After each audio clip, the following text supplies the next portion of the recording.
नमस्कार मित्र आज आपण BA द्वितीय वर्षातील भूगोल विषयाचे असणारा आपला पेपर हवामानशास्त्र या हवामानशास्त्राचा विचार आजच्या तासामध्ये आपण करत आहोत। हवामानशास्त्रातील वातावरणाचा अभ्यास करण्यासाठी मित्रहो आज आपण या ठिकाणी आलेलो आहोत। वातावरणाचा अभ्यास करत असताना आपण बघितलं की वातावरण म्हणजे काय तर पृथ्वी सभोवती असणारं विविध वायूचं संघटन, पृथ्वी सभोवती असणारं विविध वायूचं आवरण म्हणजे वातावरण होय असं आपण या ठिकाणी म्हटलेलं आहे। आणि मग अशा या वातावरणाचा उपयोग सजीव सृष्टीच्या अनुषंगाने अतिशय महत्त्वपूर्ण ठरलेला आहे। सजीव सृष्टीसाठी या पृथ्वीवरील असणारं वातावरण हे एक महत्त्वाचं ठरलेलं आपल्याला दिसून येतं। तसंच हवामानशास्त्राचा जन्म देखील या वातावरणाच्या अनुषंगाने झालेला आपल्याला दिसून येतो। वातावरणातील हवामानाचा अभ्यास करण्यासाठीच हवामानशास्त्राचा जन्म झालेला आहे। म्हणून हवामान असेल, हवा असेल, वातावरण त्यासाठी अतिशय महत्त्वपूर्ण असलेलं आपल्याला दिसतं। मग अशा या वातावरणामध्ये काय आहे हे शोधण्याचं काम, वातावरणामध्ये काय काय आढळतं हे बघण्याचं काम आपण या ठिकाणी करू। या ठिकाणी बघतोय की वातावरणाचं संघटन कसं आहे, वातावरणाचे संघटन कसे आहे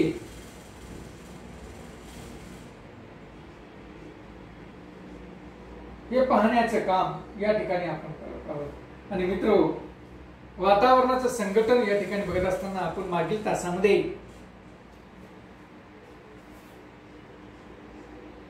वायू कोणकोणते आहेत, वातावरणामध्ये वायू आहेत ते कोणकोणते वायू आहेत, त्यानंतर वातावरणामध्ये धूलिकण आहे आणि धूलिकण देखील कोणकोणत्या प्रकारचे धूलिकण आपल्याला आढळून येतात यांचा विचार या ठिकाणी केलेला आहे।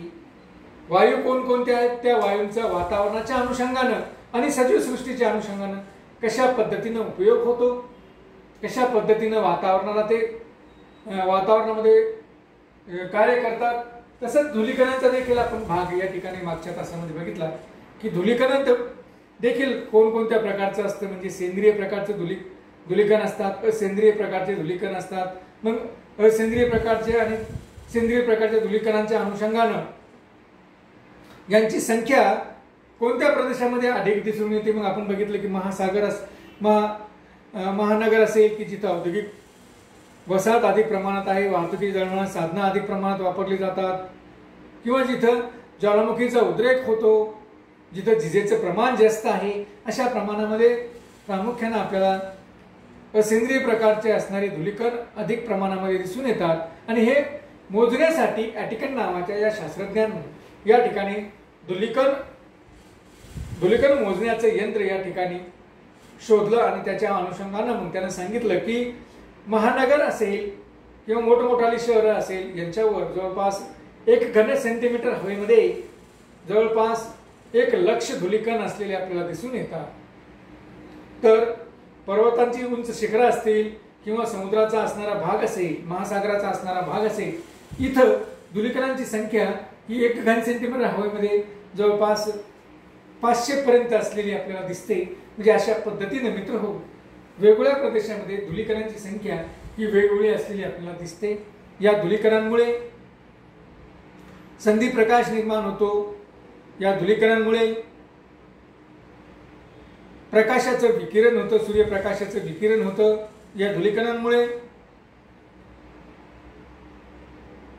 या ठिकाणी जल आकर्षण होऊन पाऊस पडतो, म्हणजे अशा पद्धतीनं बाष्प आकर्षण होऊन पाऊस पडतो। म्हणजे अशा पद्धतीनं वेगवेगळ्या कारणांसाठी या धूलिकण हे वातावरणामध्ये अतिशय महत्त्वपूर्ण भूमिका बजावताना आपल्याला दिसतात।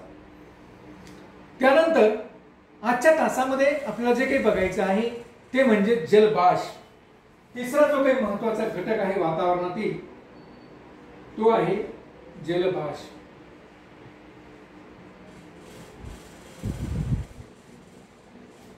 मित्रहो, या ठिकाणी आपण जर बघितलं तर वातावरणामध्ये जलबाष्प हा देखील एक महत्त्वपूर्ण घटक असलेला आपल्याला दिसून येतो। या वातावरणात जवळपास 4% एकूण वातावरण जर आपण 100% पकडलं तर त्यामध्ये 4% जलबाष्पाचं प्रमाण असतं किंवा हवेच्या थरामध्ये वातावरणामध्ये प्रामुख्याने 4% बाष्प असलेलं आपल्याला आढळून येतं. मग असं असणारं बाष्प, हे जे काही बाष्प आहे, हे बाष्प कशासाठी महत्वाचं आहे तर आपल्याला असं दिसून येतं की या जलबाष्पामुळेच या ठिकाणी वृष्टी झालेली आपल्याला दिसून येते. या जलबाष्पामुळेच या ठिकाणी वृष्टी किंवा पाऊस झालेला आपल्याला या ठिकाणी दिसून येतो. त्यामुळं हे वातावरणातील असणारं जलबाष्प हे या ठिकाणी अतिशय महत्वपूर्ण असलेलं आपल्याला दिसतं. मित्रहो, हे जे काही जलबाष्प आहेत आपण पाहतोय की वातावरणामध्ये जलबाष्प आपल्याला दिसतं.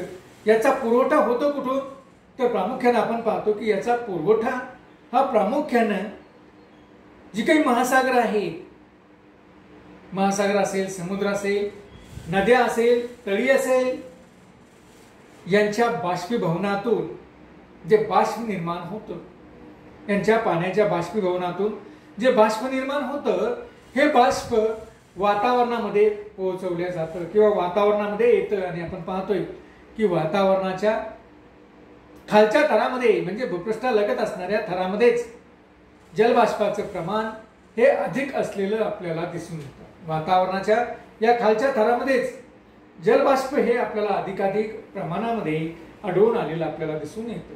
आपण पाहतोय की वातावरणाच्या खालच्या थरामध्ये अधिकाधिक प्रमाणात बाष्प आहे. मग जसजसं आपण वातावरणामध्ये वरच्या थरामध्ये जाऊया तसतसं जलबाष्पाचं प्रमाण हे कमी झालेलं आपल्याला दिसते. अगदी अवकाशामध्ये जर गेलं तर त्या ठिकाणी मात्र आपल्याला जलबाष्प हे अतिशय कमी प्रमाणात किंवा त्या ठिकाणी आढळत नसलेलं आढळून येतं. आणि मग आपण पाहतोय की साधारणतः वातावरणामध्ये भूपृष्ठापासून 12 किलोमीटर पर्यंतच जलबाष्पाचं अधिकाधिक प्रमाण असलेलं आपल्याला दिसून येतं. त्यानंतर वातावरणामध्ये अतिशय नगण्य स्वरूपामध्ये जलबाष्पाचं प्रमाण त्या ठिकाणी दिसून येतं. म्हणजे अशाही पद्धतीने आपण असं म्हणूया की हे जे काही बाष्प आहे, हे बाष्प,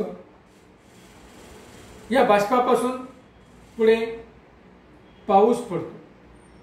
जलकणांच्या स्वरूपामध्ये या ठिकाणी पाऊस पडतो. या बाष्पापासूनच दव निर्माण होतात. या बाष्पापासूनच धुके निर्माण होते. या बाष्पापासूनच दहिवर निर्माण होतात. या बाष्पापासूनच हिम निर्माण झालेलं आपल्याला दिसून येतं. याच बाष्पापासून गाराई या ठिकाणी पडलेले आपल्याला दिसून येतात.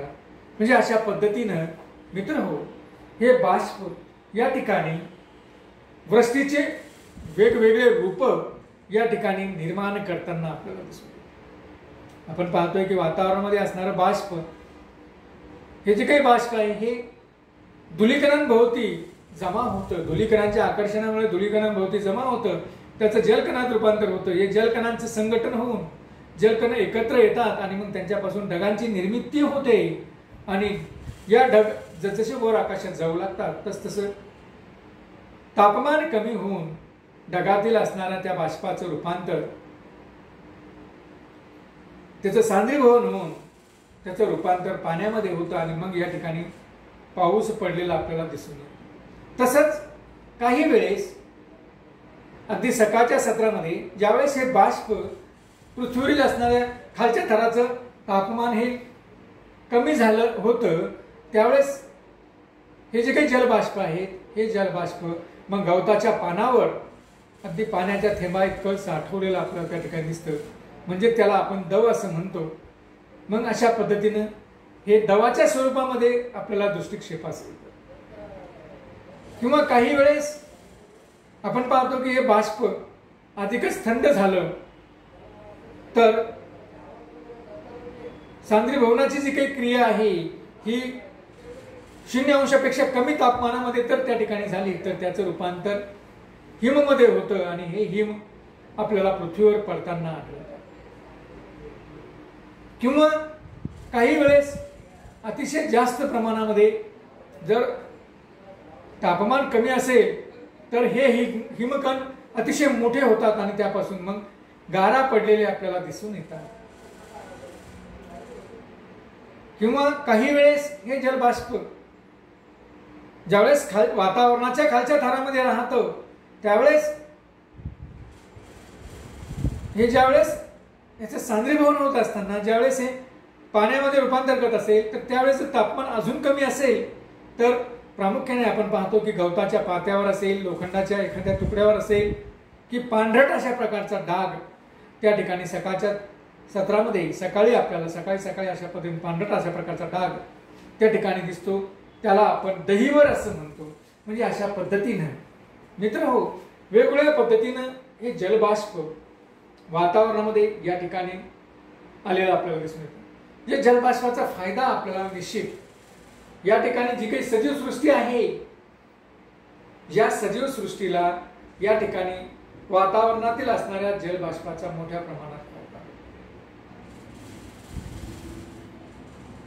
काय फायदा होतो तर हिम असेल, हिमवर्ष किंवा पाण्याच्या स्वरूपात पडणारा पाऊस असेल यांच्यामुळे हे जे काही पाणी आहे हे या सजीव सृष्टीला मिळतं आणि मग हे पाणी सजीव सृष्टीला मिळाल्यामुळे या ठिकाणी सजीव सृष्टीची वाढ या ठिकाणी झालेली आपल्याला दिसून येते. जर अशा पद्धतीने हे जलबाष्प वातावरणामध्ये नसतं तर या ठिकाणी पाऊस पडला नसता आणि पाऊस जर पडला नसता तर या ठिकाणी ही जी काही सजीव सृष्टी निर्माण झालेली असते ही एक सजीव सृष्टीची एक गरज जी काही पाणी आहे हे पाणी या सजीव सृष्टीला मिळालं नसतं आणि पाणी हे सजीव सृष्टीला मिळालं नसल्यामुळं या ठिकाणी सजीव सृष्टी अस्तित्वातच आली नसते. म्हणून मित्रहो या ठिकाणी या जलबाष्प हे सजीव सृष्टीच्या अनुषंगाने वातावरणातील अतिशय महत्त्वपूर्ण असलेला घटक आपल्याला दिसून येतो. या घटकांच्या अनुषंगानेच पृथ्वीवर विविध प्रकारचे सजीव सृष्टीचे विविध असे प्रकार या ठिकाणी आपल्याला दिसून येतात. ज्या ठिकाणी जलबाष्प कमी प्रमाणात आढळतं साधारणतः जर आपण बघितलं वाळवंटी प्रदेशामध्ये तर त्या ठिकाणी काटेरी प्रकारच्या वनस्पती आपल्याला दिसून येतात. ज्या ठिकाणी अधिक जलबाष्प आढळतं जिथं दररोज पाऊस पडतो अशा प्रदेशामध्ये मग ते विषुववृत्तीय हवामानाचा प्रदेश असेल की अशा विषुववृत्तीय हवामानाच्या प्रदेशामध्ये आपल्याला साधारण प्रकारच्या वनस्पती आणि त्यांच्यावर आधारित असणारे वेगवेगळे प्राणी हे आपल्याला त्या ठिकाणी दिसून येतात. म्हणजे बघा या ठिकाणी जलबाष्पाचं प्रमाण जलबाष्पाचं अस्तित्व जर पृथ्वीवरच्या वातावरणामध्ये नसतं तर अशा प्रकारची भिन्नता तर पाहायला मिळालीच नसते. परंतु या ठिकाणी सजीव सृष्टीच निर्माण झाली नसते आणि मग ही जी काही सजीव सृष्टी निर्माण झालेली आहे यामध्ये वातावरणातील या जलबाष्प हा देखील एक महत्त्वाचा घटक असलेला आपल्याला दिसून येतो. या घटकाच्या अनुषंगानेच या ठिकाणी आपल्याला पृथ्वीवर सजीव सृष्टी निर्माण झालेली आपल्याला दिसते. मित्र या ठिकाणी आपण जर बघितलं तर आपल्याला असं दिसतं की या जलबाष्पाचा जे काही आहे यांचा दाब देखील पृथ्वीच्या वातावरणामध्ये निर्माण होतो. त्याला बाष्पदाब असं म्हणतात. आणि प्रामुख्याने जर बघितलं तर विषुववृत्तीय हवामानाच्या प्रदेशामध्ये बाष्पदाब हा 0.8 मिलीबार एवढा असतो. तर शीत किंवा ओसाड हवामानाच्या प्रदेशामध्ये हा बाष्पदाब 0.05 मिलीबार असलेला आपल्याला दिसून येतो. म्हणजे निश्चित हे जे काही बाष्प वातावरणामध्ये आपल्याला आढळतं यांचा दाब देखील पृथ्वी वातावरणामध्ये निर्माण झालेला असतो. यांचा भार देखील वातावरणामध्ये निर्माण झालेला असतो आणि यांच्या भाराच्या अनुषंगाने देखील या ठिकाणी पृथ्वीवरील असणाऱ्या वातावरणामध्ये फरक पडलेला आपल्याला दिसतो. मित्र हो या ठिकाणी आपण जर बघितलं तर आपल्याला असं दिसतं की सजीव सृष्टीच्या दृष्टीनं अतिशय महत्त्वपूर्ण असणारं हे बाष्पाचं प्रमाण ज्या ठिकाणी उष्णता अधिक आहे किंवा ज्या ठिकाणी उष्ण आणि दमट हवामान आहे अशा उष्ण आणि दमट हवामानाच्या प्रदेशामध्ये आपल्याला त्या वातावरणामध्ये बाष्पाचं प्रमाण त्या हवेमध्ये आपल्याला अधिक असलेलं आपल्याला दिसून येतं. याउलट ज्या ठिकाणी थंड हवामान आहे अशा ठिकाणी मात्र वातावरणात असणाऱ्या बाष्पाचं प्रमाण हे आपल्याला कमी असलेलं दिसून येतं। मित्रहो, अशा पद्धतीनं वातावरणातील हा तिसरा अतिशय महत्त्वाचा घटक जलबाष्प हा या ठिकाणी आपण बघितलेला आहे। धन्यवाद।